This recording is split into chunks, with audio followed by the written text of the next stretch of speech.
Another day, another shot po mga busing. O karon kining video ha, ako na lang ning idab kay naglubat man ang atong gigamit nga microphone.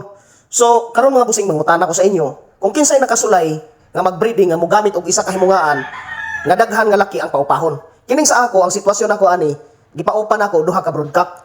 So, ang una nakong gipaupa kadtong anak kong imported nga gikan sa Iloilo. So, mao ning resulta kining pula. Then nag-switch ko sa pagsugod nga pagitlog, nag-switch na ko og katong akong gitawag og white walker kanang linyada sa akong mga puti diri nga old lines na ako. Karon sa pagkapisaw nila, nauna man ning pula gud mga busing pagkapisaw kay ako ning gikuha nga itlog. Kay sa pagsugod og itlog sa himungaan, ipanguha nako ang mga itlog, ipalumluman nako sa uban. Then nag-switch ko og broodcock, gigamit nako tong mga puti nako. Mao ni ang nahimong resulta pod katong sa gilumluman na himungaan, mao na ni nga ni puti na ang gawas. Naay uban ani nga gold pero namatay to. So kini sila mga busing igsuon gyud ni lahi lang gamahan. Pero kung botong nauna-on, isa ra ni sila ka batch. Nauna man ni kini mag 5 months naman ning pula. Kining kuan puti 4 months kapin. Adlaw ra diferensya nila mga busing.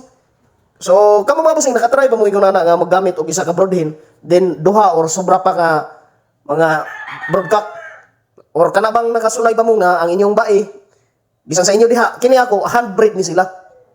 Amot lang sa inyo diha basi nakasulay mo kanang ginabuhian bitaw ang bae. So, lain-lain nga mga broodcock ang nakaupa. Mailhan ba ninyo mga busing ang mga anak nila? Kung asa nga broodcock ang asang anak sa broodcock nga usa o katong iyon na parehaan sa ako kining akong puti o ang akong pula. Dire na ako nakita ang ilang ang resulta gyud nga naagi mo liwat depende sa broodcock natong gigamit.